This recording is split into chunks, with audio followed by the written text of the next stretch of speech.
Bay State Running here, powered by Marathon Sports and Hoka. Coach Shepp here.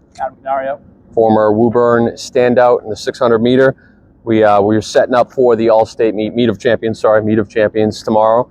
And we figured we would do a little quick top 3 events that we're looking forward to the most on the boys' side. And we'll jump right into it. For me, maybe the top event I'm looking forward to, it's going to be on the Oval. And that's the boys 300. Oh yeah, without a fact. Last week, you weren't even in the top 8 if you ran a 35 high at the Division I meet. It was kind of a mini meet of champions, and that was led by Alex Landry, the senior from Acton Boxborough. He ran 34.44. Miles Scott right behind him, the senior from Newton North, 34.50. And they've had a couple battles here and there. At Northeast, they both ran 22.23 and 22.33 respectively. And then last year outdoors, Landry was 21.35 in the 200, and Miles Scott was 21.57. So they've had these duels, and they've been within tenths of each other, and nothing's going to change. It's going to be the same tomorrow. A little different this year. They have to run in their lanes, so it kind of is who's the fastest, because there's no jostling at that turn right over there. It's all you the whole way, and I'm looking forward to that. You know, trying to get in that mix is Nathaniel Vigo Catala from Haverhill, just a junior. He's 34.73. And then the list goes down. This Demetrius Sherian of Taunton, he's 34.84. Brandon Udathach from Lexington, he's 34.98. So all those guys are sub 35. You're not even in the seeded with a 35 flat. My guy Mark Sten from Plymouth North, 35.04. So the second heat is going to have 34 guys, just as much as the first heat. Yeah, not often do you really see that the fastest time for the first heat seeded. Usually you see that 35, 36 range years past. This year it's going to be a really quick race. I think that one of the things to watch out for, Mange Kamara from Watertown ran that meet record of 34.22 not too long ago, 2019, one of our more recent records. We'll see if not only will the Landry and Scott and Vigo Catala battling it out, but maybe they'll have their heart set on that meet record as well by Kamara. Yeah, really everyone happens to be in their lanes. It's going to come down to who gets out of the block quickest. It comes down to that practice for the past few weeks leading up to this. But I think you're really going to see a great race out there. So did we both have the 300? I didn't have the 300. Okay, what's on your list? A little bit outside the oval, kind of the back corner is that boy's shot put. One thing I also had this as well. Yeah, I think everyone's expecting Jacob Cookham to take first in that. He has that PR of over 67 feet. Meet record from Aiden Felty a couple of years back in 2019 as well, was 66.04. He's down at Duke. Jacob's committed to Kansas. That big D1 talent out there. I think a lot of people are going to focus on that, but you want to look at that next step down of who's really going to battle out for that runners up. Yeah, I mean, that's 67.4.5 from the East Coast meet mid-season. You know, not only is that a U.S. #1, but it's a U.S. #1 by 4 feet. Yeah. So not only is no one in his class right now in the United States, you know, he's over 10 feet. It's an 11-foot seed coming in. So he's looking to take down Felty's meet record like you talked about. And then guys like Theo Putenbaugh and Alex Jackson from Parker Charter and Peabody. Jackson just a sophomore. You know, they're going to make sure that, you know, they try and secure those second and thirds. And you really can't count out guys like Bashir and Zhang and Intervey from Newton South, Lexington, North Attleboro, who are all over 50, as well as a couple other guys. Yeah, it's one of those things where you're not really going up right against each other like you are in a race. It's really you throw, you're done, you throw, you're done. So it really comes down to who really perfects that form of getting that right out perfect. Okay, so we both have the shot put. My next event and my last event for the boys that I'm looking forward to. It was kind of in between a couple of events and distance events because I'm a little distance orientated, but I went with the boys 2 mile.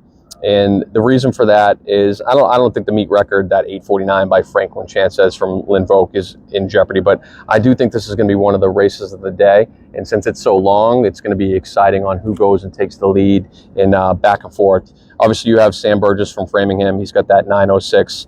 He ran 4:18 at coaches. You have Paul Bergeron, 9:11. He ran 4:19 at coaches. So they were all kind of doing the same thing, getting that mile under their belt mid-season. Nathan Lopez, he ran the mile before his race last week, so his 2 mile was super impressive. He's run 9:14 this season, but he's also run 9:0s last outdoor season. He ran 4:19 at the Catholic Conference meet. So those 3 guys are going to be battling it out. Aiden Ross may have not had, you know, a fancy time last week, but he has run 9:16, and he's going to be a guy to certainly watch out for. And I keep going down the list because it's so deep. Hrithik Prakash from Burlington, he ran a very good double at the D3 meet on Sunday, winning both. He's just going to focus on the 2 mile this week with that 9:16 PR. And then Brian Sarney, 9:17, coming off his big cross country season. And then 2 guys, this reminds me of Massachusetts back in 2012. I remember the outdoor meet. It took a 4:15 to get 7th place in the mile, and it took I think it was like 9:12 to get 6th or 7th place in the 2 mile. So Massachusetts in the distance events, especially on the boys' side, is deeper than it's ever been. This is going to be a marquee race to watch tomorrow. Yeah, historically, Massachusetts distance programs, you've always seen that top talent coming in. Mike Griffin, Ryan Osting in the past few years, to name a few. Really off doing D1 track now, really performing great. You've always seen that great historical programs come out to really show on the track, and this meet's one of them. Yeah, it's just the deep, 9:20 on paper right now is 8th. So some years that wins the All-State meet, unless some crazy slow pace and not one single guy wants to go take it, this will be fast tomorrow, and you'll see 8 guys, 10 guys under 9:20. Yeah, I'd say definitely watch that straight away. I want to see how many guys we have under 9:10. That's going to be an interesting race. So that's my boys. You have one more on there? To kind of end off this with a good relay, 4x8. One you usually don't traditionally see in meets. Some you only really see during invites. A lot of fast teams this year. Newton North, 804. Newton North, again, 804. North Andover, 804.9. Really a lot of top teams that you normally see. Kyle, Boston Latin, Brookline, all still underneath that 810 mark. But the one team I want to focus on is Acton Boxborough. Coming in, they had that unbelievable race going 8 flat. I believe it was during relays, if my memory serves me right. Yep. That they went that. Early season. Yeah, I think with the right lineup, they can really push for that sub-8 and really go for that.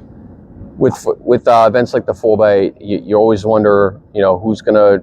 With no meet, there's no meet team scoring anymore. So it really takes away from trying to spread your guys out and try and win meet. And Acton Boxborough is a team that's always in the mix to win a meet. So will they focus more on the 4x8 and maybe think about that 7:53 that was run a few years ago by Wellesley?